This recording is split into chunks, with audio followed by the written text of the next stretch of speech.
Hello? How's everyone doing? Can you hear me?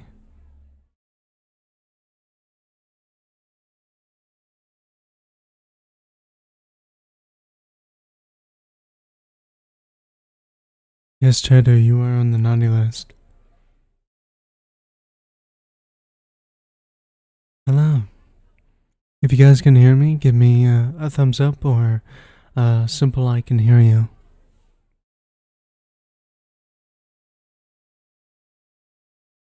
Okay.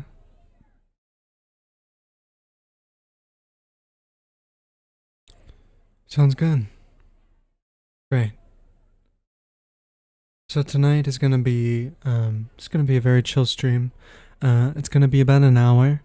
Um, that's how long some these newer streams are gonna be, cause still working some things out. So yeah, it's gonna be a really chill evening. Uh, we're gonna have a really cool guest on tonight, and I can't wait for you guys to say hello to him. If you guys are ready to have my guest on, then let me know. I have him right here.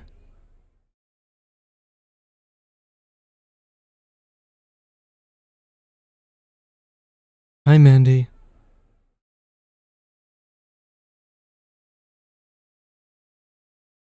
Hello, Adenan.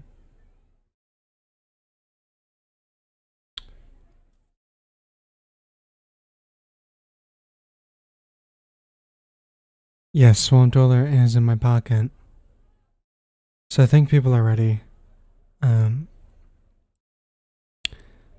Now let's give a warm welcome to Swamp Dweller.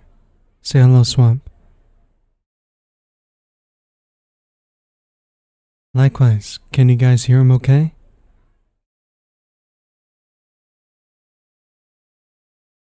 Does he sound... Is he,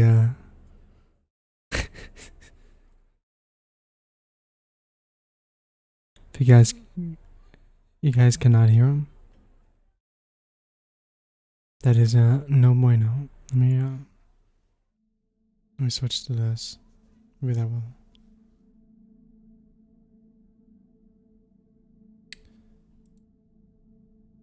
Okay, say something. Can you guys hear him now?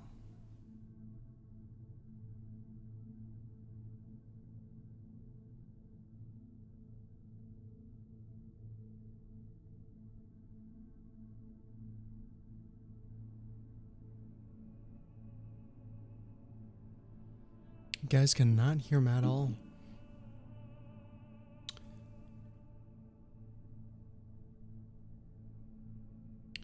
I wonder why.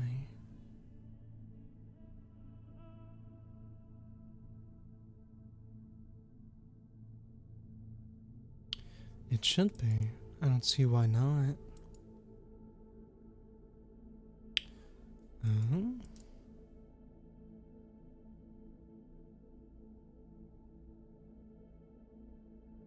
Yeah, everything should be working fine. Not sure why they can't hear you.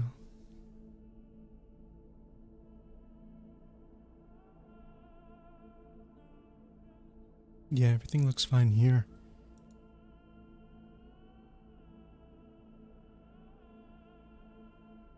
Yeah.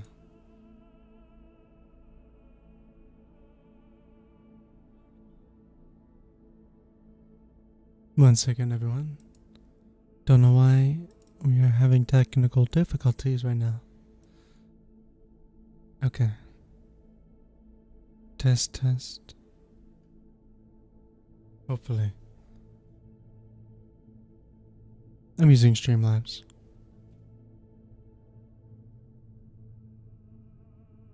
Yeah.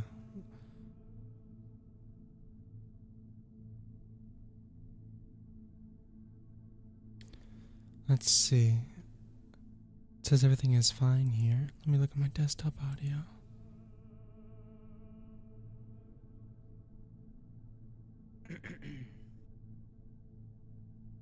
Love you, Swamp from Pakistan? Dang, fam. Nobody can hear us to say thank you. This feels bad. Let's see. Oh. People are saying there he is. Oh, there we go. There we go. Haha. Alrighty. Told you guys I'd show up eventually.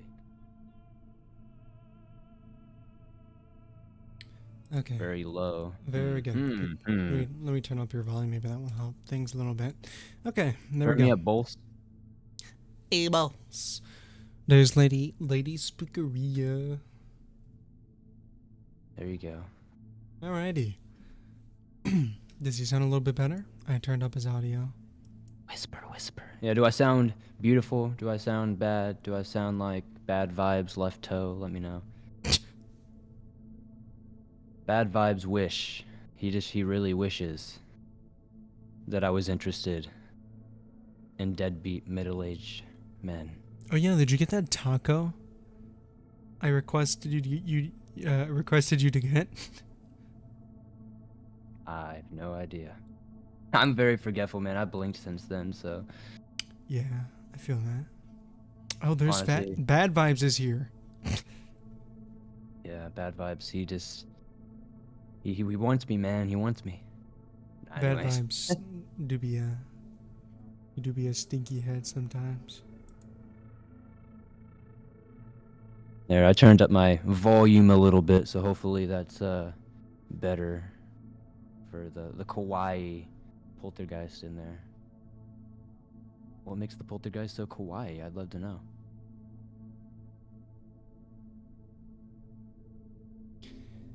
Okay, so it seems like we have our technical difficulties arranged and fixed. So let's get this show on the road. So, Mad Chatter has a question.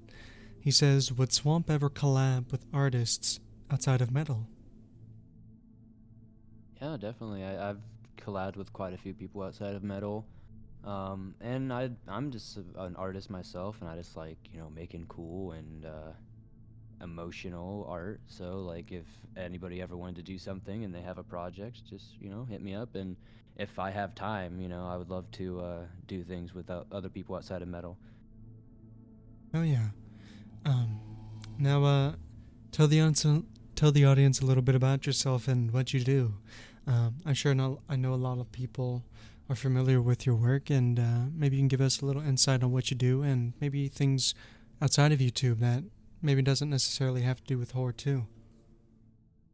Yeah, definitely. Well, first and foremost, thank you for having me on, Lupus. This is going to be a fun time, I'm sure.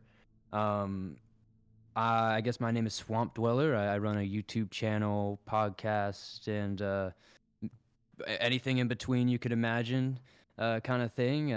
We are on every platform you can imagine. I do everything from allegedly true scary stories to creepypastas to mini documentaries on true crime, folklore, um, creepy history, stuff like that. I produce podcasts of all sorts, like The Dark Side of Gaming and The Dark Swamp Horror Stories, and all kinds of other podcasts that you can find out there. And pretty much, I'm just like a media mogul in a sense. If it's creepy, if it's anomalous, if it's strange, if it's interesting, I want to cover it, and I want to, educate and share and kind of connect with people through that little, niche. And outside of YouTube, I do all kinds of stuff. As Chatter mentioned earlier, I'm in a metal band, and that's what I Ooh. did. Before YouTube and all that, I was a touring metal musician, and I played all across the country, and it was a cool experience. And now I get to do something even cooler with YouTube, and then also get to share my passion of music as well on the side. And I do a lot of traveling to like national parks and state parks, and sometimes I'll make travel videos and like recommendation videos and stuff like that. And just kind of like anything nature based is kind of where you'll probably find me doing stuff. I do a lot of work with nonprofits when it comes to like cleaning up state parks or the water, the ocean, and raising money for preservation of forest and like I said, cleaning up the ocean, keeping endangered species safe. It's just stuff like that. Just a lot of work like that, and just trying to help out and do what I can while I'm on this earth. And it's pretty much it. I'm pretty cut and dry and pretty boring. So I'm not like a pro Fortnite gamer. I'm not a Call of Duty 360 no scoper, but I pick up some trash sometimes and try to help out the trees. Yeah, absolutely love that. Um, what has been your main inspiration for doing horror narrations and whatnot? Because you have a very unique style. Man, I was actually just talking about this with a friend earlier today, and there was like it's really goes back to as a child. I used to just really love the radio, like AM and FM radios. Growing up in Florida, we were always, knee deep in floods from hurricanes and stuff. So all we would have is battery powered radios, and I just love listening to the people on the radio chat and talk. So that was always something I was interested in, and I initially started with a podcast where I was interviewing people who had allegedly encountered things like Dogman or Bigfoot, and Yeah, people who were on shows like Monster Quest and stuff like that. Just very, very niche, very curiosity based stuff. And then eventually, I kind of got bored. There was only so many questions I felt like I could ask, and it kind of got to a point where I felt like I was going in a monotonous circle to where I didn't think I would grow beyond a certain level if I kept doing what I was doing. And when I get bored of something and I lose creative interest, it's literally dead to me. And I yeah, didn't want that to happen because I love YouTube, and it's something that I've always been super interested in as well. So I saw the opportunity to take all these stories that were sent to me by people who wanted to still share their encounters with me, but didn't necessarily want to come on the show. So they wanted to stay more anonymous and a little bit less, I guess stay out of the limelight a little bit. So I decided to start emailing these people back, and I was like, "Hey, would you mind if I use this for an episode where I would just be sharing encounters?" And it kind of started like that. And I had a friend at the time. He's kind of like an OG creepypasta narrator. He goes by King Spook. And at the time, he was like, "I think you have a pretty good voice. You should try to tell scary stories." So I tried to tell them at one point, and I didn't really feel like it was for me, so I kind of braked and stopped doing that and kept doing the podcast for a while. Then eventually, like I said, I did the thing that I just mentioned, where it clicked to me. Why don't I read these stories people are sending me? And it just kind of clicked from there and went from there. And I think it just sets my channel apart a little bit from a lot of people because I wasn't like a fan of narrations. Like wasn't a hater either. I just wasn't aware of what I yeah, didn't know who Mr. Creepypasta was. I had no idea what Corpse Husband was. I had no idea about any of this stuff.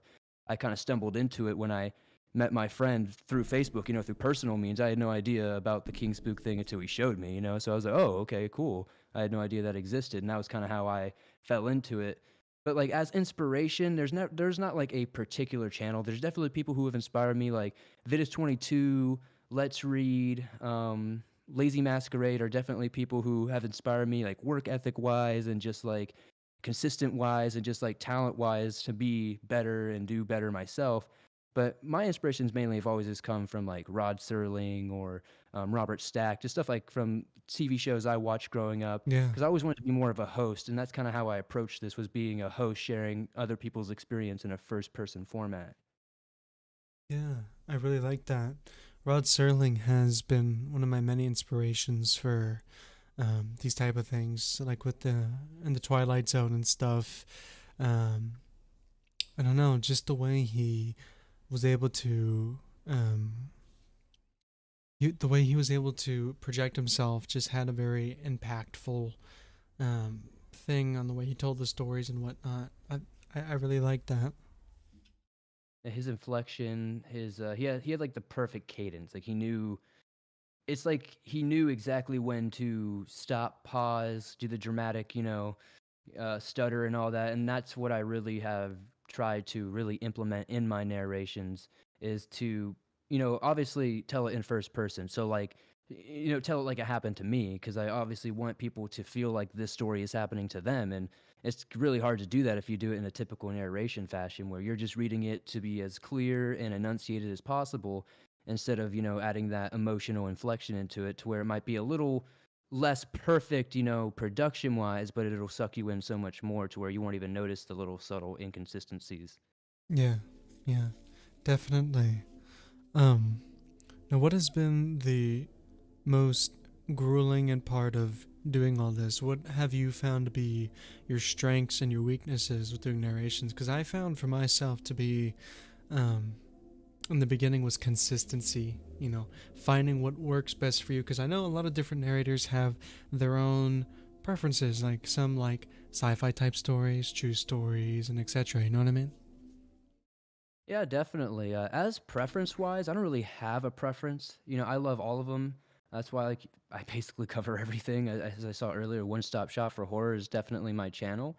That's why my motto is pretty much this home for all things scary because it's just like I have interest in everything. Like since a baby, I was just loved a ghost story, and that's one thing that really gets me into is like a good ghost story will give me goosebumps right away, and that's how that like you really love the art of storytelling just in general. It's just like when you read a story and you just feel it and you feel this electricity go through your body almost, and it's like almost puts a smile on your face. You're like, this is what I live for, is a good story that brings out the emotion. You can feel it. And especially when you can connect with the story because it's relevant to you. You have past experiences or life experiences of your own that you can connect to with that story. And like ghost stories, like I grew up in a haunted Civil War cabin growing up, so like when I hear Hatman stories or like ghost stories or disembodied, sounds and steps and stuff, like I experience that. So like it like makes me like really gravitate towards that stuff. But at the same time, I've also experienced crackheads in downtown Yeah, cities chasing me, and I've also experienced near, death experiences and car crashes and being shot at and stuff like that. So like I can relate to all these stories. So like I just always figured why not just cover them all. And yeah, at the same time, since I have the platform, why not cover things that I'm passionate about, like, the history stuff that I do or the true crime stuff. Like I know those things probably won't get as much views, but at the end of the day, it's nice to be able to use that platform to potentially help just a little bit. But weakness wise, I would say when I first started, consistency was a thing for sure, but I would say just finding my own voice. I agreed. feel like that's been my biggest struggle just in life in general, whether it was music, whether it was just me as a person. Finding your own voice is the hardest thing in life, and especially when in this day and age where everything goes by so fast. Everybody is basically following the trend of the quickest way to the top. How you make the quickest buck, etc. How can you get famous overnight?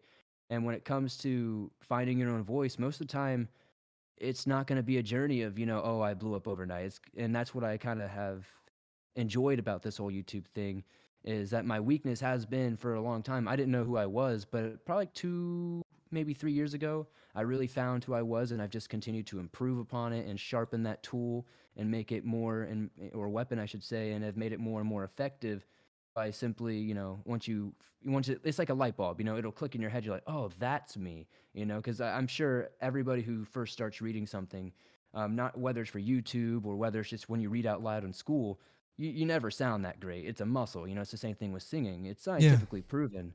Anybody can sing good. You just have to practice. It's a muscle. Your vocal cords are a muscle. And just like anything, you'd have to work that muscle out. So consistency was definitely the hardest thing in finding my own voice. And once I found both of those things, my content really changed for the better. And I was able to really hone those skills and really overcome a lot of the, minor setbacks that come along with not knowing, your voice, or, or having that consistency of a voice, because there used to be videos back in the day where I would sound, like this, and then other times where I would sound like this, it would just be kind of weird, you'd be like, what the hell are you doing? But at the same time, it's Yeah. like, I have no idea what I'm doing. I'm kind of figuring it out. So Yeah. Absolutely get what you're saying. I really like that. Um, what have you found to be the best experience in all of this? And maybe perhaps what is a story that stands out to you the most, and what is really um, kind of really hit the nail on the coffin? Like, this just kind of makes you stand still in your footsteps. You know what I mean? There's always that one story that I feel like people find that's just like, wow. definitely, there's a couple stories that come to mind when people ask that, and that's such a common question. And I feel like it's the hardest question, even though it's the most commonly asked question. Because simply, it's like I'm the type of channel that is set up on viewer submission. So for about 6 years now, my channel has been flooded with encounters, experiences, stories, whatever you want to call them, from the viewers. So like I've read hundreds and hundreds of videos worth of stories, probably thousands of thousands of stories. So like when people are like, "What's your favorite one? Which one scares you the most?" I'm like, "Oh." That's a really hard question to answer because like my mind kind of fries for that minute because I'm just like, oh man, this is like an Yeah. archive of like going through like your iTunes, you know what I mean? But I would say one that's always stood out is um is one. It's not even like one you'd expect, but it's like this story. It was one of the first viewer stories ever sent to me, and it was about this girl who worked at like this like drive-through like drive-up kind of coffee place. You know, like those Yeah. small. Have you ever seen like those small like ice cream ones where it's like a small Yeah. circle and you drive up to it, like kind of like that coffee place? Yeah. And this guy was stalking her for days, kind of just staring at her from the parking lot and being weird and watching her get to walk to her car and stuff after work. And one day, this guy just decides he's gonna make his move and like runs in and like tries to get through the window, can't get through the window, so she locks the back door. And this guy's just kicking in the door, and eventually he kicks in this door. And right as he's like approaching her and pulling something out of his pocket, luckily somebody pulls up to the driveway, notices what happens, and like comes in, like tackles the guy, and the police come and take him and all that. And it's not like the craziest story I've ever read, but since it was one of the first stories ever sent to me, and really one of the most well written stories I think I've ever been sent in my life, it was just something that's just sticks out so much, just because it's like the details of that story. I might have to revisit that and re-record it in a new video sometime soon. But that one and the Enfield Horror stands out a lot, or the Thing That Stalks the Fields, a lot of people know it as, Yeah. was a story that was sent to me very early on in my YouTube career. And a lot of people probably know that one, but it's like this crazy monster that kind of like is stalking these fields of Illinois or Iowa or Idaho, some state like that. And this farmer keeps on seeing it and like missing cattle and all that. And every time he sees it, it's slowly getting closer and closer to his house and all that. So one of those stories where it's like I can't really tell you the plot without spoiling the story, but I would definitely check The Thing That Stalks the Fields out. I definitely love that. Oops, excuse me. My voice cracked. Yeah. Wow. That really resonates within me. I there's so many different stories out there that's kind of like the perfect fit for everyone, and I feel like with you I really admire the openness and flexibility with everything, reading all types of stories. And it's kind of like a box of chocolates. There's so many different types of varieties and stuff, and I think you nail it with that. Thank you. I'm glad that you enjoy it, and I'm glad that people see it that way because that's really what I wanted it to be. I never wanted to be boxed in, and I noticed early on people were kind of like, "Oh, this is the Dog Man guy," and the moment that people were calling me the Dog Man guy was the moment that I knew I had to stop doing Dog Man stories so much and start, covering other things. Because even though I did more than Dog Man at that time, that is one of the very first things that really, made me, I guess you say, quote unquote, blow up, but more just kind of grow and be noticed among the others, was that nobody else was doing those types of things. At the time, people were like, "What the hell is that?" And that was kind of one of the things that I guess I had to my advantage in the beginning, was that I had these topics and these stories and this knowledge of a niche that a lot of people tried to like get into at the time, but didn't have the knowledge and didn't have the I guess the wherewithal or the dedication to look into it and learn about it. Yeah, definitely. Um, and that goes with so many different types of cryptids and stuff too. For the while, a lot of people knew me for skinwalker stories, and you know, skinwalkers are kind of a sensitive topic because I myself have, I wouldn't say I had any direct experience with one, but I had to stop doing those stories for a while because I feel like after you get to a certain point with certain stories, it just kind of gets like I don't know, it almost feels personal because if you can relate to certain types of stories, you know what I mean? Yeah, definitely. You always have stories that you'll relate to more than others that I think will make it more of a thrilling experience, not only for the listener but for yourself. Because when you can, like, when you're connecting with the story personally as you're reading it, you can just hear it audibly, and that's where I like that. That's where I like the passion part about YouTube is like I've done a lot of traditional, commercial narration jobs and like Audible and stuff, and that's Yeah, fun and all, but you don't get the same experience as I mentioned earlier as you would with a YouTube narrator. Like, sure, it might not be as professional, but you're getting a performance, you're getting an experience, and you're going to be immersed, and you can suspend that disbelief, even if just for a minute, way more than you could listening to a professionally done audiobook because you're not allowed to put emotion and you're not really allowed to voice act in that sense. You're kind of just putting, like I said, like a clear, concise, enunciated performance, which is yeah, a lot less. It's basically a soulless reading, in my opinion. yeah, yeah. I I agree with that. Um, what is a person? Have you now? First off, have you made any of your own stories that have come from personal experiences from your own life? Yeah, I've shared and narrated a few personal stories on my live streams and like interviews and such like this. I'll share them all the time, but there are some in some videos. I've shared one.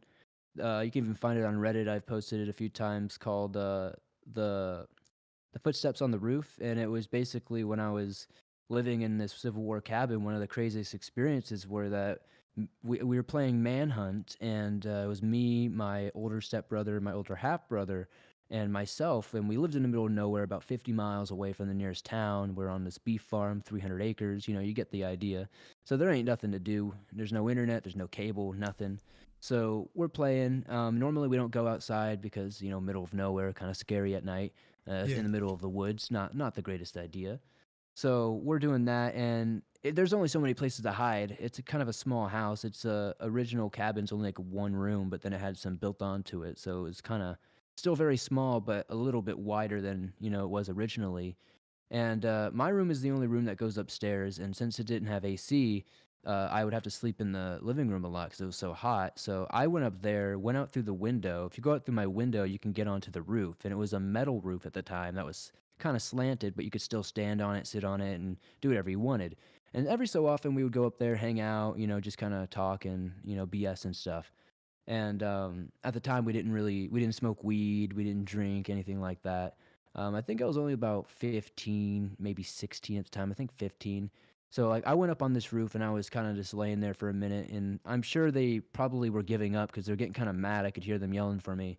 And I was up there, and at the time I didn't really realize, when things in the woods go silent, that means something bad's going on. And normally there's oh a yeah, million cicadas, buzzing and crickets and all that.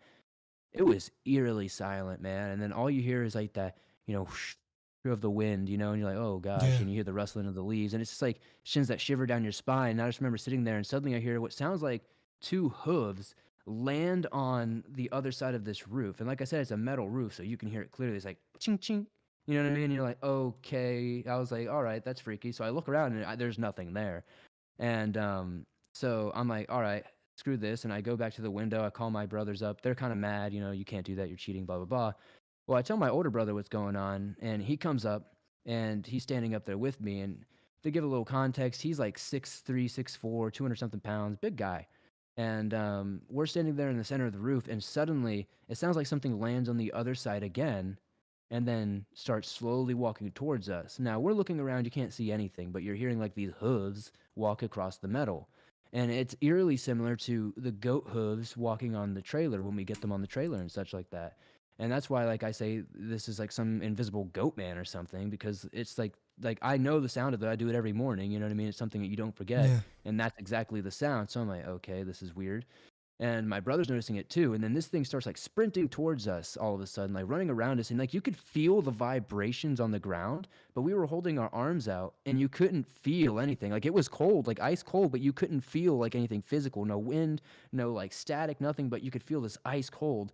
And you could feel like the vibration, but you wouldn't see like indentations or anything. It was the weirdest thing. And then it circles us probably like 3, 4 times and then suddenly runs off to the other end of the roof and you can hear what sounds like something jump off and then nothing. And that's a personal story I've shared on the channel once or twice, and it's pretty creepy, honestly. It's one of those things that like would make a great scary movie or like a short scary film or something. Like it would Definitely. be interesting. Like two sentence horror stories could definitely do something with that for sure. Yeah, that had me on the edge of my seat for a second, because I really I really admire those stories that have to do with like the woods and cabins and stuff, because I've had similar experiences. Nothing that quite intense, because that sounds very interesting. If you want, you can um, link it in the description if you would like people to check it out. It does sound definitely something worth sinking into. Definitely. Um, so, Lady Spookaria asks, what countries would you like to visit? On my immediate bucket list, I've never really like actually gotten to like visit Mexico, so like Mexico for sure. I really want to, experience a lot of the more like I love authentic Mexican cuisine, and it's a big part of my life. So I would love to actually get to go there and kind of meet some of the people, maybe see some of their national parks and stuff like that. That'd be really cool. I really, really want to go see Greece and Italy soon. Really want to see the ancient Roman stuff, the Greco-Roman stuff. Like, I just want to go see a lot of like ancient civilization stuff, and that's also a big reason why I want to go to Mexico. I recently put out this really long, like 30-minute documentary on the rise and fall of the Aztec Empire, and those are a lot of places I want to see. I want to go to Guatemala, see the Mayans, see all that kind of stuff. So there's a lot of cool places I want to go, but I'd probably say those are like the three immediate countries I'm trying to hit very, very soon. Oh, Thailand for sure. Thailand is nice. Um, Lady Nobenham says, I just had it. Where did it go?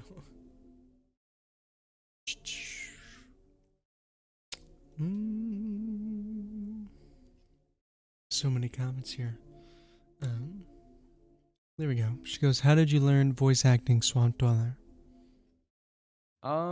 I have never taken any formal classes. To be honest, I've always just been like a goofy guy, always made goofy sounds and voices, and has always kind of been like the class clown. Simply because I feel like I've always defaulted into that role because I was always so socially awkward and just had no idea how to handle myself or other people. So I've always just kind of been a weird guy. So I feel like it was natural. It's funny because I got made fun of a lot when I was younger, especially in reading out loud and stuff. Because my dad has a really bad speech impediment, and I actually struggle with one a lot. I have a bad stutter stammer type thing, and I have a slight slur. There's some words I'm sure if you've ever listened to my videos, you'll hear that it's a slur every time, no matter how much you can even hear me sometimes in the edit be like, okay, let's take this one slow. Like it's just like there's some words that I just have such a hard time with, especially like ch, sh type stuff. Like I have to like retake it a lot. But that's a personal challenge I have to overcome. But it's gotten a lot better over the years, obviously. Like I said, when I found my voice and my cadence, and now, like you would, think that I've taken professional classes and I've been on the radio my whole life. But in reality, it's been a learned skill. Like I said, it's just a muscle where I've worked on it for like roughly 6 years now, Yeah. and even before that, nearly 10 years in music. It just was. It's just been something that I've worked at very long and hard. Never really learned or took any classes, but really just just doing it and practicing and just like I said, like just doing a variety of things from whether it was singing, screaming, rapping, doing funny voices, reading stories, or simply just goofing off, like anything that you can do to like use those vocal cords. Uh, that's definitely what you could do. Or just take Definitely. classes, man. There's a lot of good classes, especially free ones, like on Twitter and stuff. They've been doing like these workshops all the time. My friend, who's an actual real voice actor, uh, does that stuff all the time. So, I mean, there's multiple routes to go about it, but it just depends what you want to do and what you're trying to do, I guess. Yeah, definitely. Matt Chatter asks, are there any stories fictional or true that you would want to see adapted into a movie? I'd love to see a lot of Swamp Dweller exclusive stories. If you go on my channel, it's like the second playlist, I believe, on my channel page. You can see all these exclusive stories that I've either written myself or have collaborated on writing on and stuff like that. And I'd love to see this one isn't something that I've done, IP or intellectually or come up with, but Letters from a Cryptid Hunter is a series that I've been doing for over a year now with Sam White Owl, and I would love to see that turned into a movie series or a show. That would be really epic. I'd also love to see one of my favorite exclusives, which is called "Do Not Go Looking for the Missing 411," turned into a story, just because I feel like it would be kind of like The Descent mixed with like The Hills Have Eyes, and I just feel like that would be such a wild movie. Oh, yeah, definitely. Hills Have Eyes is one of those movies that have mortified me as a kid. Like, the original Hills Have Eyes, like, really, that's something that has never left my mind. But yeah, and based on true events too, man. Sheesh. Yeah, yeah, I heard. Um, Armati has a question for you. Have you played with the Ouija board or some other means of contacting spirits? I've personally never played with a Ouija board or like any pendulums or spirit boards or anything like that. I've always been under the belief, if you don't know what it is, you don't want any trouble. Don't Yeah. don't go looking for trouble. And I had a experience when I was like 12 years old. I used to be a big ghost hunting fan, and I used to, like provoke and do all that dumb stuff. But at 12 years old, I had like it's not even a scary experience, not even worth sharing, but I had basically a brush with the paranormal, and I was like, oh yeah, f that. That's definitely real, and I don't want to deal with that. I was like waking up with cold sweats and nightmares all night, and it was freezing cold in my room all night, and I was like, yeah, I don't want to experience this anymore, so I'm not gonna, mess around with them. But I've gone on tons of ghost hunts and stuff, and most of the time when I go on those type of things, I'm personally not hunting for ghosts. I'm just there to see what's happening and observe and kind of see the place itself more than the ghost stuff. Like I've had tons of crazy encounters, but I've done like EVPs, and I've done something called spirit writing before. Like I wasn't personally doing it, but I've witnessed like what looked like somebody speaking to a spirit by writing a note. Basically, like they would write a question on this piece of paper, and whether you want to believe it or not, the ghost would write an answer back with like the same pen or something. Like you wouldn't see the pen moving, but you would apparently see the words appearing on the paper. I didn't see anything myself like that. I was on the other side of the room, so I didn't see anything appearing on the paper, but allegedly that's what they were doing. So I don't know. Interesting.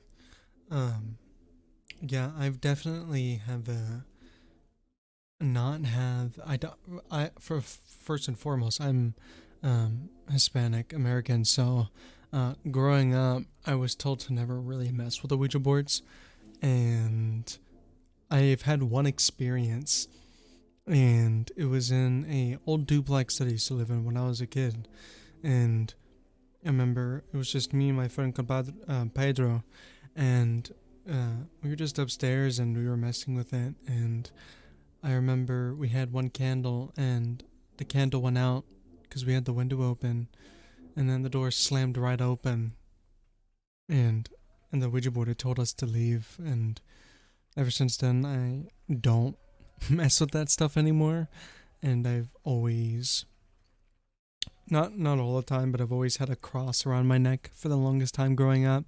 Not really anymore, but those experiences definitely can make a mental scar on some people. Definitely, yeah. I love those types of stories. I haven't done too many videos on Ouija boards, but I always love doing it when I get enough stories. It's just they're just interesting.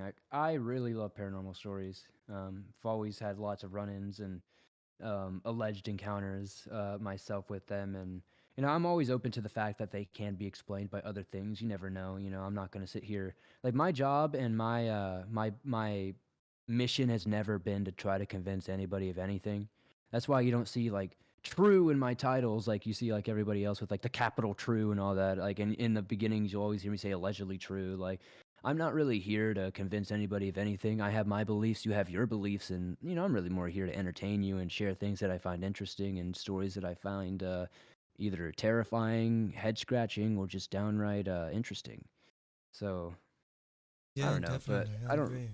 I don't recommend people messing with Ouija boards though. I don't necessarily think like the board itself is evil. I just think the intent and the things you bring in, like the energy you bring into your life, is a real thing. Whether you want to call it karma or cosmic energy or whatever.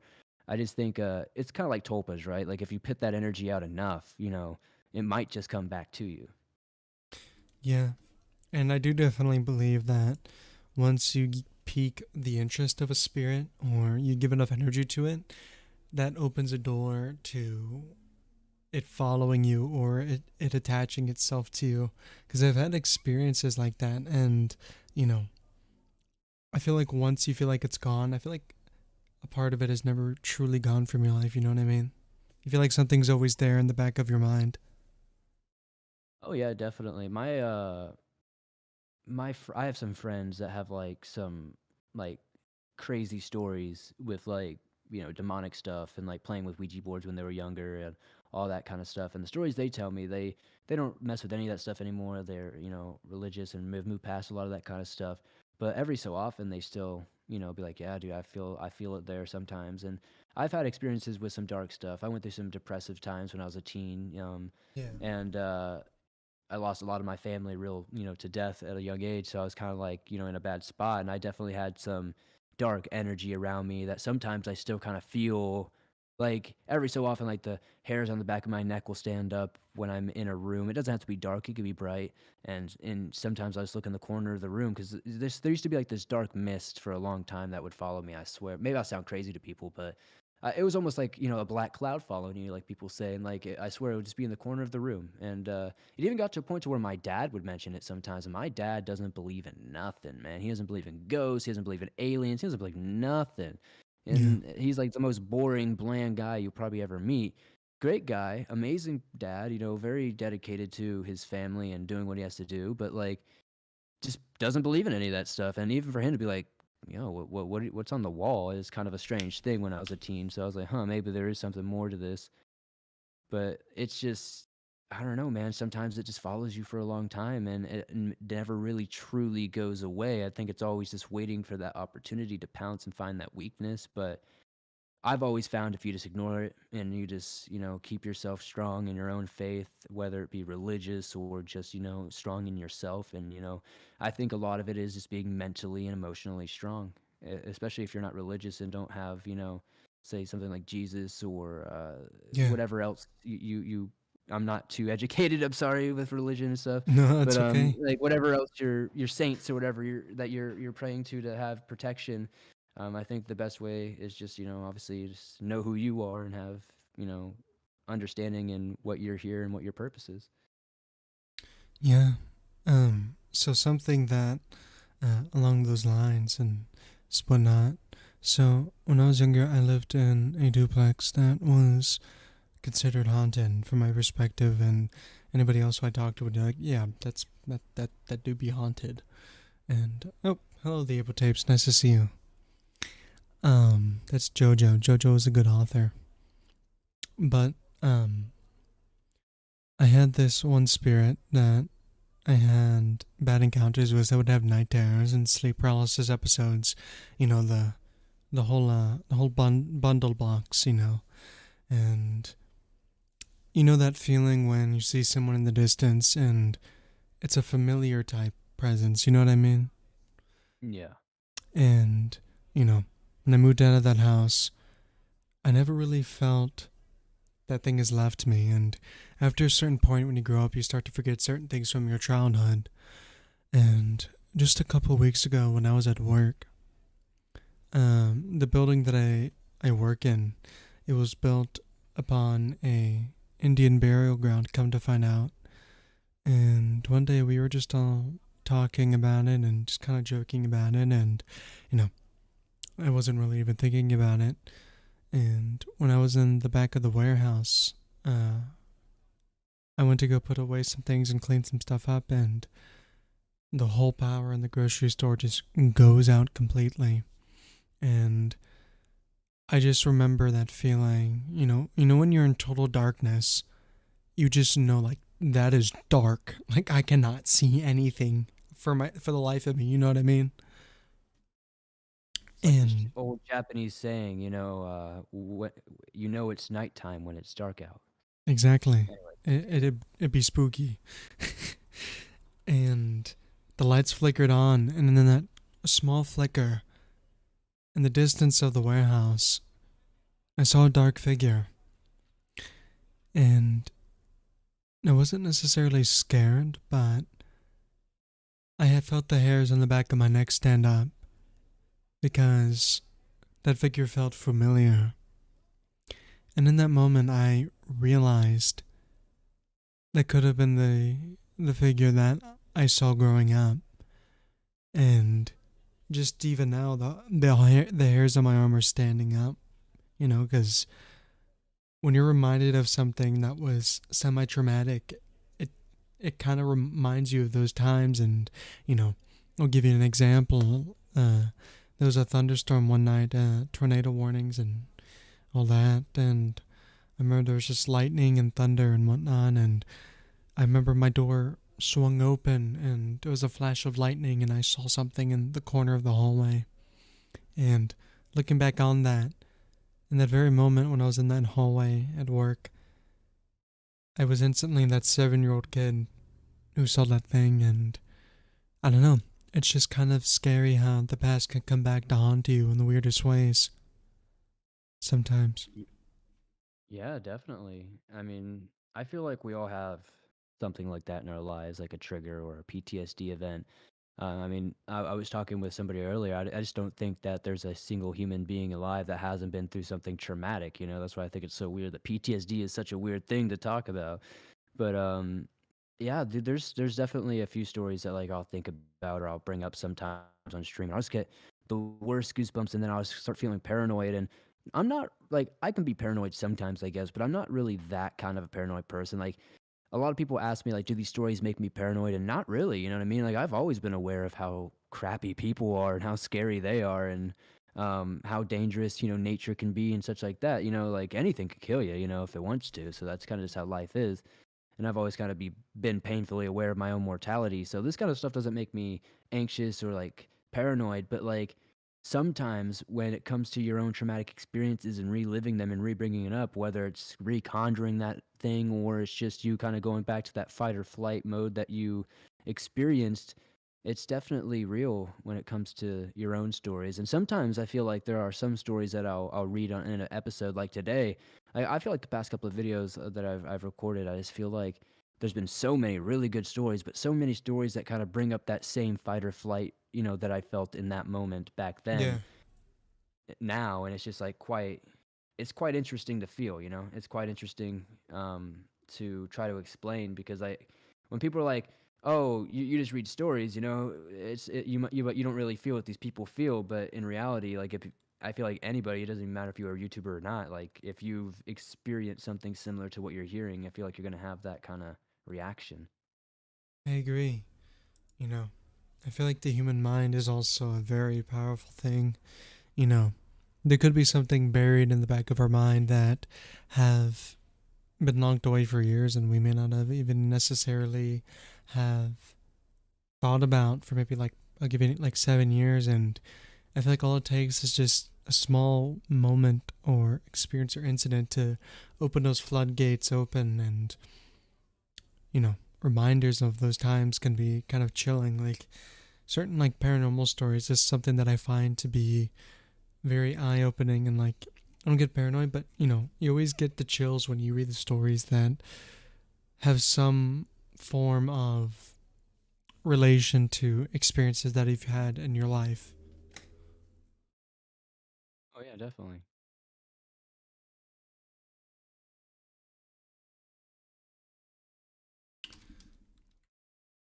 Thanks for stopping by, Chatter. Have a good night. What have you found to be, if you're comfortable with sharing, one of the most memorable and haunting experiences of your life that you've experienced? That's a good question. Man, that is a good question. I could answer that on so many different levels, depending on which way you were to look at this question, you know? But Yeah, I would say something that was pretty traumatic that changed my life, and that was more of like a scary experience that changed my life. Was being, as I kind of mentioned earlier, being chased in downtown Knoxville by I guess a very strung out drug addict or something, homeless person or some description, with a needle, and very narrowly escaping being stabbed multiple times with it.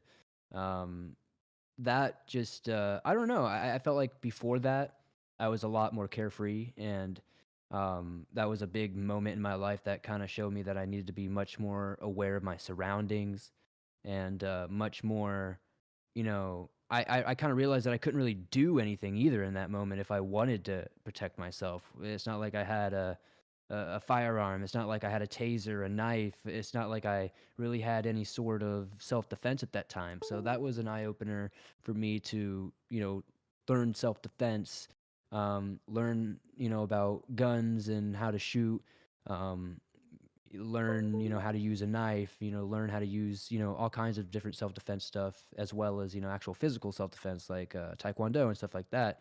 yeah, And I would say that's definitely something that changed a lot. Just not because it was like I'm not traumatized by that experience. You know what I mean? Like it's not something that like I'm not walking downtown and I'm terrified that somebody's gonna run up on me and stab me with a needle. yeah, Like it's not that kind of traumatization. But at the same time, I'm traumatized in the sense that like you're never gonna catch me not looking over my shoulder.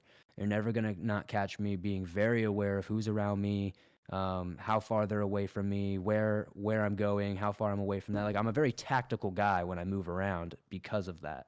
yeah, definitely. You know, I had an experience with something similar. I don't know if you've ever been to the Bronx. Yeah, it's a very interesting place. Um, when I was in the Bronx one night, I was by myself and um, I had someone follow me for probably about 5 minutes, and I say this was probably one of the more scariest experiences I've ever had. I was in my car and I went to a gas station, because I wanted to, just get away from the area, from the person that was following me. And when I got to the gas station, I went in just to get something to eat and something to drink. And I remember that I forgot to lock my car door. And when I got back into my car, I was eating. And you just know that feeling when you're not alone. Mm. In the back seat of my car, the person was sleeping in the back of my car. He wasn't awake. He was like stone cold asleep in the back of my car. And I remember I called the police, and I remember I had to stay inside of the gas station because I wasn't going to sit in my car. Immediately, the moment that I heard snoring, I had an absolute stroke. Like, oh my God. Oh, I bet, dude. That sounds terrifying. It actually reminds me. There was a couple times in my life for short periods where I had to, where I was basically homeless, living out of my car. Yeah. And there was this one time where I was parked in a Walmart parking lot, sleeping for the night, and I just remember waking up to like this face staring at me directly in my window, trying to like Oh, yank on the door to open it up. You know what I mean?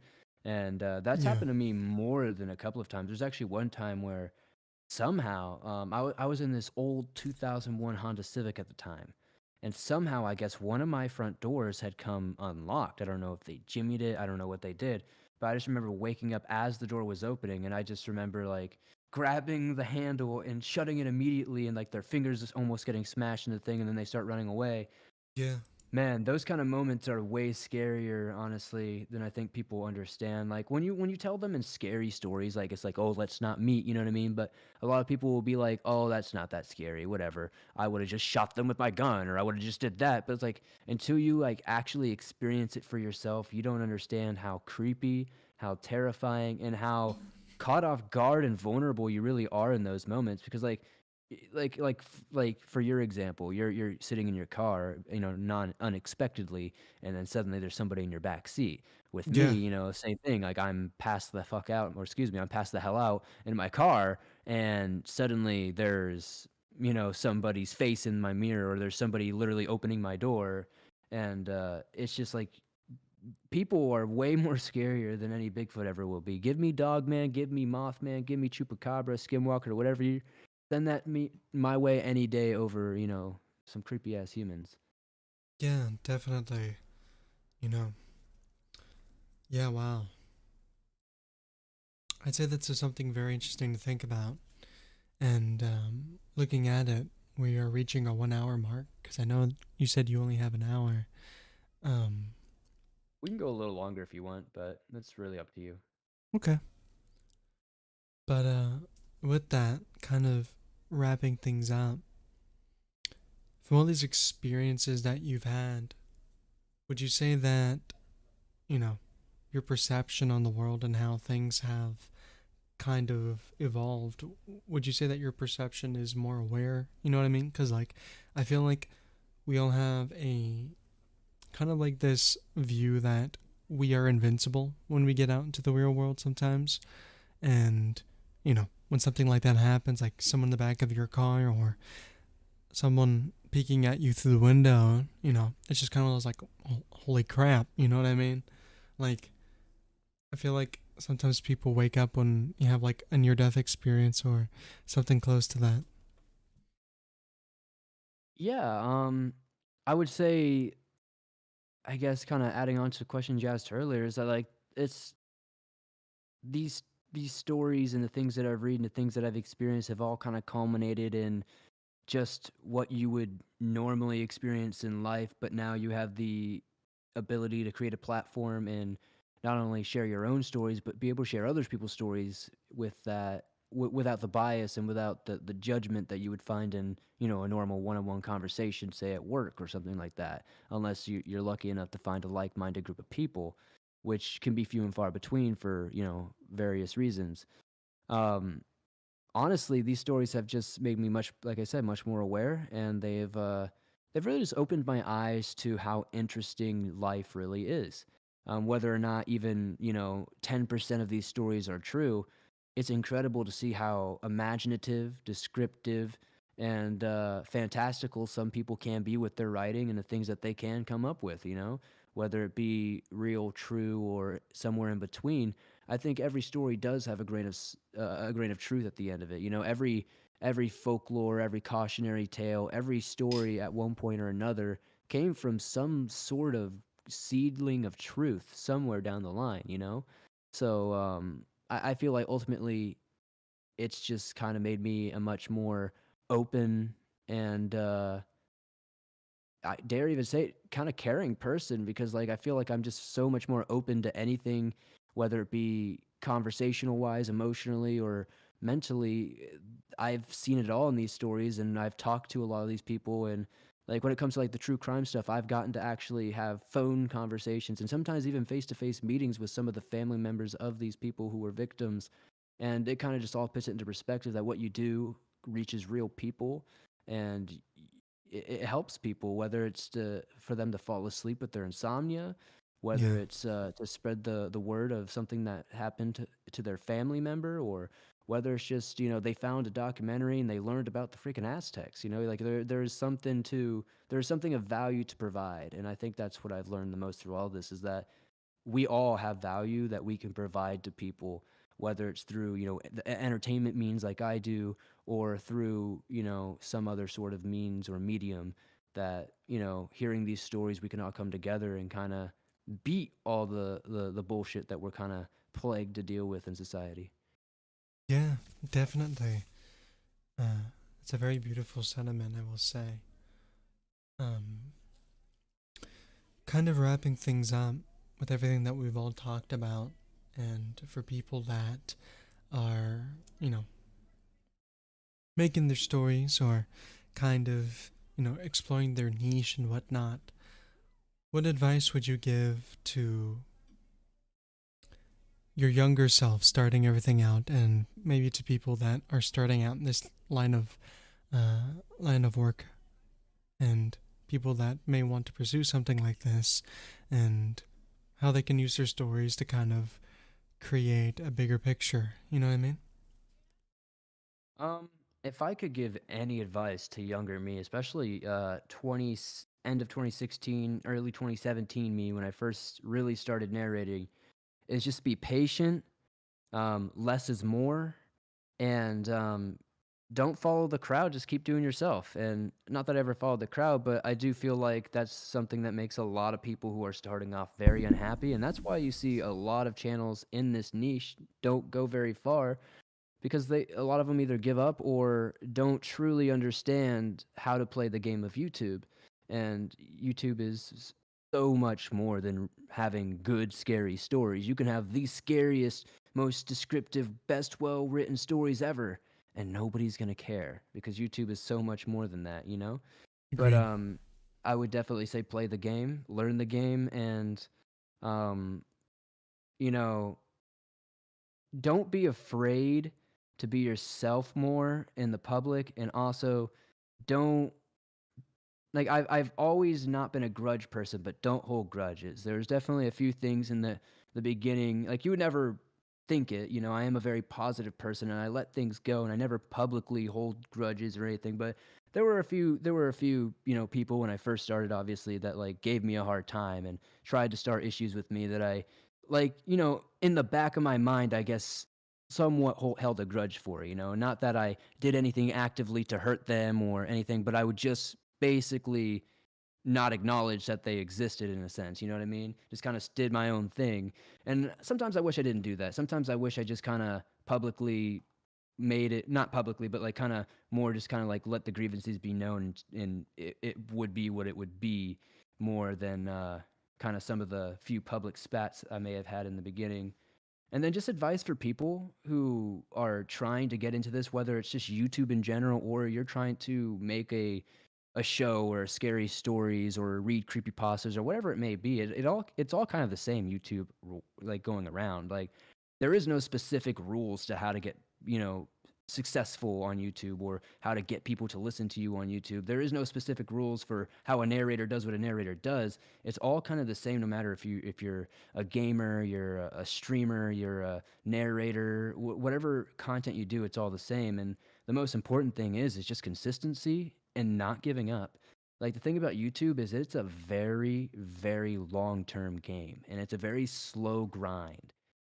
You can look at my channel, Let's Read Anybody, and be like, oh man, they're so big. But you have to realize Let's Read's been doing this 7, 8 years. I've been doing this 6 years. You know what I mean? And you look at people like Corpse Husband, been doing this nearly 10 years. Like these people have been putting in time and these people have been putting in work. And especially if like a Swamp Dweller or a Let's Read or a Darkness Prevails, where we upload almost every single day and have never missed that upload in years and years and years, that is how you grow. You need to give people consistency and you need to give them a reason to subscribe, a reason to turn on notifications, and a reason to search your name on websites to make sure that they're not missing your content. And that's really what it's all about.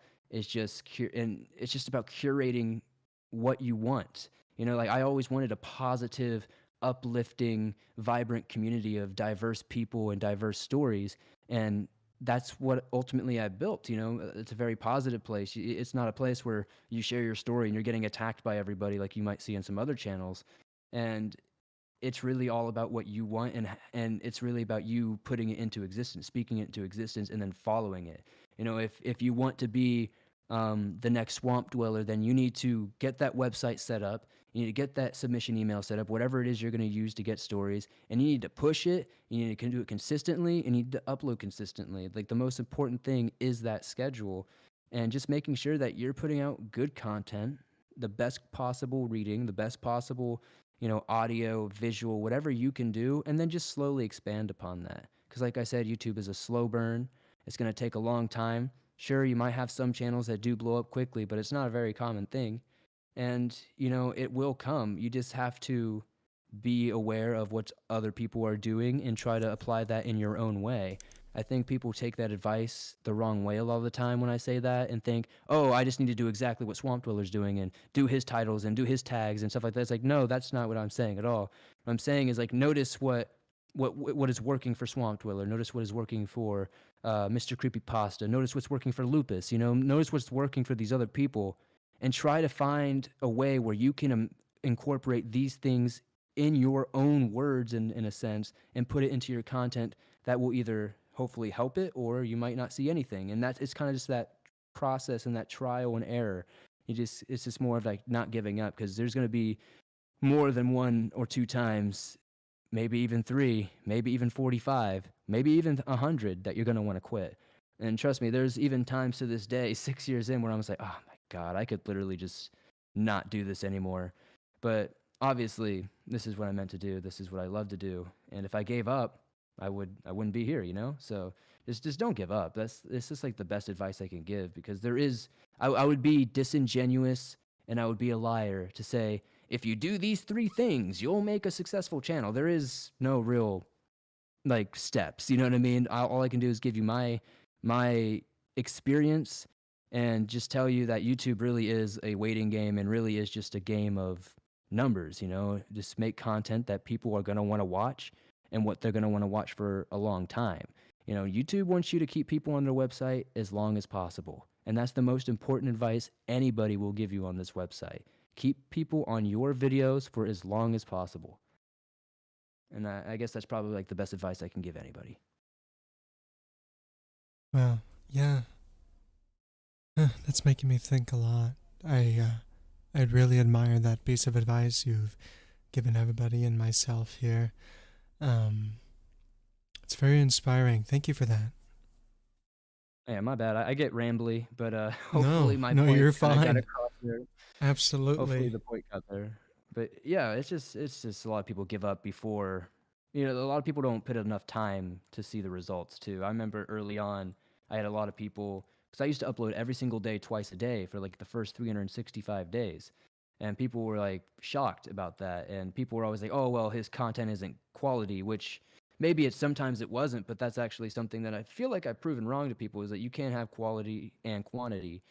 But it's just like a lot of people give up before they see results, and like me going daily wasn't like an instantaneous thing. It wasn't like, oh, suddenly I'm uploading every day and every video is getting a ton of views. But like if you actually look at the back end, you might be getting less views per video, but since you're uploading, 10 times more, you're getting 10 times more views overall. Exactly. It's like people just don't look at it, and like people don't celebrate small victories. I say this all the freaking time. Small victories lead up to big wins. So it's like, if you say, it's all perspective. This is something that somebody told me when I very first started this stuff. Even back in music, let's say you have like 500 subscribers, right?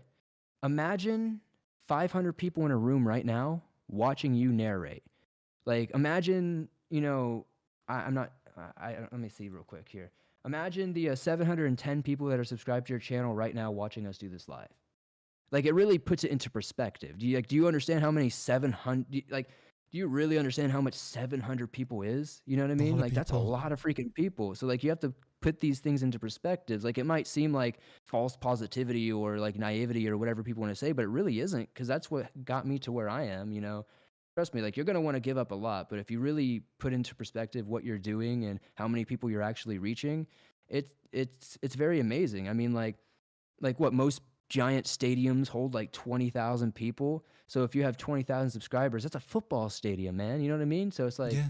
it's pretty crazy. So it's like, just got to put those things into perspective, and it'll make it easier to be able to keep going on, so you won't be as demotivated. And just don't compare yourself to other people too. I think that's another good one. It's just don't compare yourself to other channels. That is the biggest poison when it comes to YouTube, because trust me, I wish I was Let's Read. Trust me, I'll tell you how many times I wish I was Let's Read or Corpse Husband. I wish I could not upload a video for a year, come back and get 1 million views. I wish.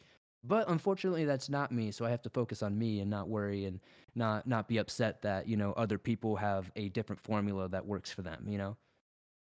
I agree completely, you know, and that comes with, you know, growing and, the sole reason why that I wanted to start YouTube was is I wanted to one of my main things was what makes me different from everyone else that wants to do what I want to do, you know what I mean? It's good to find something that's original, what makes you unique, and what makes your content worth clicking on and watching, you know what I mean? I feel like a lot of people get caught up in the numbers sometimes, and I've been guilty of that as well. I feel like a lot of us have gotten caught up in the numbers every now and then, but I feel like at the end of the day, it's quality over quantity. But I feel like as time goes on, the quantity of the quality of work that you're putting out will increase. You know what I mean? It can start off maybe uploading once or twice a week and then progressing all the time. Because I remember I used to upload every day for maybe six months, and life happens. And then again, you have to find that balance. But I feel like the real success and victories comes from, if you fall back down, you keep getting back up. I feel like failure comes from falling down and just staying on the ground and just sleeping there, you know what I mean? I feel like even getting up through the hardest times can lead to some of the biggest victories in your life. Especially on YouTube, it's a very unstable, very rickety ride. It's a roller coaster, man. Every single day, you never know what's gonna happen. Maybe one day you wake up and holy crap, everybody's lost their monetization. It's you wake up, your channel's been deleted for no freaking reason. It's just like it Yeah, never ends. So it's more of just like not like fixating on the things that are toxic in your life and fixating on the things that actually matter, like the people you're reaching and the things that you're connecting and the content itself. um I mean, like, like I said, like your success is important and it does matter and you can focus on that. You just can't focus on it in certain aspects. You can't base your worth, base your wealth in life off of these things. You can base, like it's good to be proud of and like boast every so often about your accomplishments, but there's like a fine line between that being grateful and being completely driven by that one thing, which there is no good or bad. What, like, I think there's a weird stigma online, especially since I guess content creation as a career is such a new thing in the world. People people just seem to look at it with this weird, I don't really know how to explain it. Like, there's like this weird stigma to it. yeah, And I think people expect it to be like rainbows and butterflies all the time, but people at the end of the day need to understand that it's still a job, and it's more stressful than a normal job because you're an independent contractor, you're a self-employed business owner at that point. And it's like a completely different thing. So it's not like, oh, I go to work, I show up, and I get paid a bunch of money. It's so much different. And like when you become a YouTuber and actually start experiencing that, like I feel like that's when people quote unquote do the change that everybody talks about. It's like, oh, they became successful and they changed. It's not necessarily that they changed, but they became a business. You know what I mean? And unfortunately, a lot of people use YouTube as like a friend app, or something that they use to create circles of friends. And there's nothing wrong with that. But at the same yeah. time, you have to understand if somebody gets successful, and they start taking it more serious like they should, there's no point in getting mad at them. I mean, they're not changing, they're just prioritizing. Exactly. You know, that just goes into perspective. Like, from my own personal experience, without getting into too much detail, I found that last year when I first started, nobody knew who I was. And I was fine with that. But I found as time went on, the audience grew, and I found myself having more DMs and stuff. And I used to be a very outgoing and bubbly and talkative person, which I still am to a degree, but I kind of found myself being like, oh, that makes sense and why this person does that now, because if I did when I was nobody, then I'd have to do that for everything, if that makes any sense at all, if you know what I'm talking about. And you know some people may wonder why you're not as social or anymore or anything, and it's not necessarily that I'm ignoring anybody or such like that. It's you know there's always that bump up for quality and things need to be better than the last and so forth, you know what I mean? So it gets to a bold point where if you're really serious about this kind of thing, you kind of put your all into it because you really want it to be the best that it can be for everyone.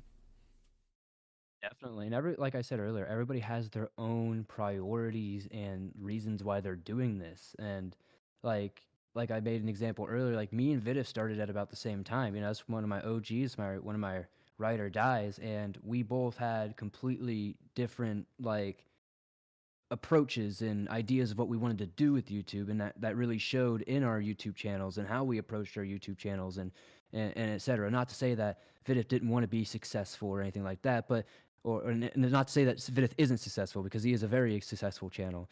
But what I'm more saying is that like he pursued it more in one way, and I pursued it more in another way, and you could see how the channels differed over the years. It's the same with like somebody like Uncle Unit and myself. You know, Unit does it more when he feels like it and uploads when he wants, and the trajectory of his channel has been much different from mine, and etc. Like you can do that with anybody. So like going back to the point again, comparing yourself is pointless. But as we saw in the chat here by Vidith, there is no clicking out on YouTube. He makes a really good point. Is that your mind is always on content in some form or another. And 6 years into this, I can agree with that. Like my mind isn't always like, oh, okay, like what stories am I doing next or what am I doing next? But my brain is always saying, okay, so where's the channel at? Where's the show at? Where's the podcast at? As I said in the beginning of the show, I am more of like a media. I run like a media company in general. So like, we produce music, we produce podcasts, we produce radio shows, ad spots, all kinds of stuff. Like anything that you could imagine, voiceover work and research, marketing, all kinds of stuff like that. I do, and goes back to the point I made a second ago, where the trajectory I took my channel and the trajectory Vidif took his. You know, Vidif took it more of the entertainment and more of the hobby route, and I took mine more of like how can I grow this into an overall business that will allow me to touch as many groups of people as possible, you know? And there is no clicking out, you know? You're constantly thinking about this, and especially when it's your job, all you can do is think about making better content. And I think that's really the biggest thing that like kind of puts that arm's length between you and your friends sometimes. And I think people just don't understand that, and they want to treat that as like a sellout or something. And like some people really do become assholes with fame, you know? I don't think I've ever changed. I feel like I've been the same person. I feel like I wouldn't be here now if I wasn't, you know what I mean? Like say, oh, I'm gonna Yeah. waste my time, you know, doing something that doesn't benefit me, quote unquote, you know, stuff like that. Like it's just like I'm a very objective person, but at the same time, I'm not an ego-driven person at all. Like YouTube is what it is. You know, there's never been a time where I've walked outside and I've had thousands of people or hundreds of people running up to me like, "Oh my God, it's Swamp Dweller!" Like, no, nobody gives a shit. You know what I mean? Like, Yeah. it's not like that. You know what I mean? I'm not Logan Paul. I'm not Jake Paul, and I understand that. I understand in our community, I am, I guess you could say, at that level. You know, there are not very many very large channels in the horror narration community. There's only a handful of them, and I get that's why people, you know, look at us in this weird, you know, starry-eyed, like, oh my God, these guys are gods. But at the end of the day, a lot of us are just normal people, and the biggest reason why we kind of take a step back from social media and those like little friend clicks you see is simply because it's toxic, you know, and two, who the fuck has time for that shit? You know what I mean? Like, who has Yeah. time to sit there on Twitter all damn day in a group chat talking with people, and who has time to have drama and beef with other channels? Like, nobody has time for that. I'd much rather uplift people, help out people who I see are doing cool things in the community or just starting out, and be on my way. You know, I don't think, you know, all of us really need to be in those cliques or those you know, little community driven groups, because not that they're not good, but it's just distracting, you know. And a lot of us have, Yeah. you know, when you do this as a job, you have to focus on your job. You know, you can't be distracted on sitting on Twitter. Twitter deleting my account was probably the best thing that ever happened to me, to be honest, because I used to sit on that shit all day, man. So them deleting my account kind of freed me from that like little Twitter hell. But man, I just think it's better to not focus too much on the little clicks and try to just focus on your content. If YouTube is really your goal, you know, and if you're really trying to make this something, that's what you have to do. You know, it's like any job. You have to work, work, work. And YouTube's one of those things that doesn't stop. It's 24/7. and it will beat you down. So if you don't like to work all the time for like very little results sometimes, um, definitely go to trade school or something. I agree. Well, that brings us to a really good close. I really appreciate you coming on. If you have um, any last minute words or anything, you're free to. I uh, I really enjoyed this. A lot of that you said has been really eye opening for me, and I'm sure it has been for a lot of people. And you know, you really made an impact on me today, and I want to thank you for that. Very Well, thank you for having me very on, man. wise words. Well, thank you for having me on, man. And I don't know if what I said is wise, but hopefully it's hopefully it helps people. Like if it helps you with your understanding or perceptions of certain things, and I'm very glad.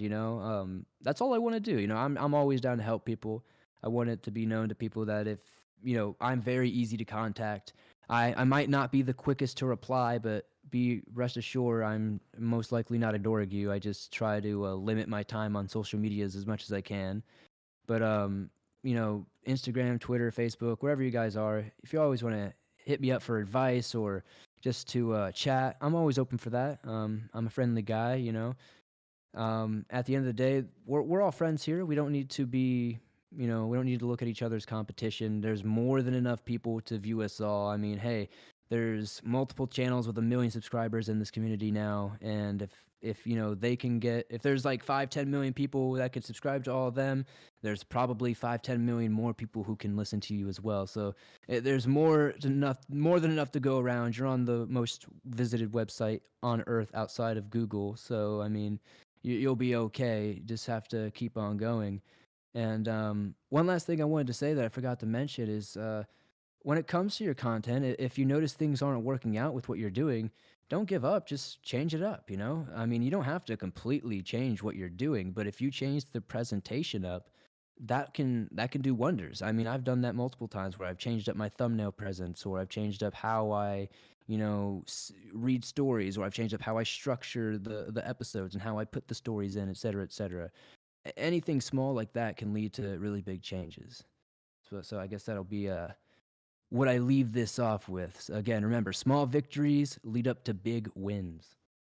I agree with that, and I think that is a really nice note to ponder on and think about on this beautiful Friday evening, or maybe it's a daytime for you guys. But thank you so much for joining me this evening, everyone. I would like to do this again sometime if you're down Swamp. Maybe we can have Vidith and maybe some other folks on sometime. I think that'd be really fun. Oh yeah, I'd love to do this again. Definitely be in touch and we can figure something out. I think Vidith would be a great guest. He's very insightful, very Oh yeah, interesting guy. yeah, Vidith is hilarious. But without further ado, thank you for guys for joining me this evening. If you guys would like to check out Swamp Dweller and all of his content, I've linked everything that he has in the description below. So if you guys have the time, feel free to check him out. But yeah, I thank you. I'm a little lost for words. I'm still thinking about what you said. I think it's very insightful and definitely eye opening. So thank you again.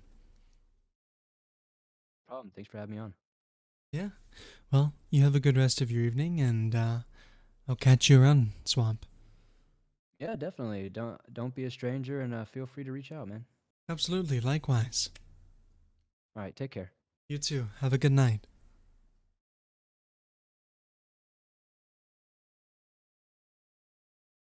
Well, that is a small close to our live stream. I'll keep this open for a few more minutes.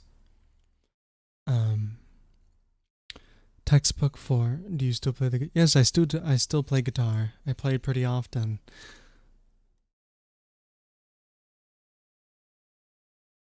I think the stream has been absolutely phenomenal. Again, Swamp Dweller has been absolutely insightful and has given me some really good words of wisdom that I think would be good for you guys too. If you guys would like to, I'll link his channel here in the in the chat here for you guys to check out. But thank you so much. This, yeah, very impactful stream, and I'm very grateful for the opportunities that I am to share with you guys. So, thank you so much. And remember, the dark is always the answer. And, you know, Lucid Lupus is something that I created, but it's something that was given life and something that was given new hope, all because of you guys. And because of you guys, it's given me an opportunity to really dive into what I love doing with this kind of thing, and it's given me an opportunity like no other. So, thank you so much, and I hope you all have a good rest of your evening. I will see you guys in the next live stream and or video. Stay tuned.